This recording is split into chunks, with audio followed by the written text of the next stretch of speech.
Hi, it's HardReset, and today I'm gonna show you how to unlock all the buttons on keyboard Silver Monkey X Gereza.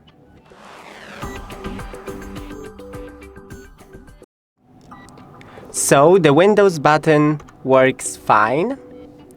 Now click FN and Windows to block it. As you can see, it's blocked. And now click FN and F12 to unlock it. It works. Now click FN and F12 to block it again. It does not work. And now works. Click FN and F12. It again does not work. But remember that this light will only change when you block it manually.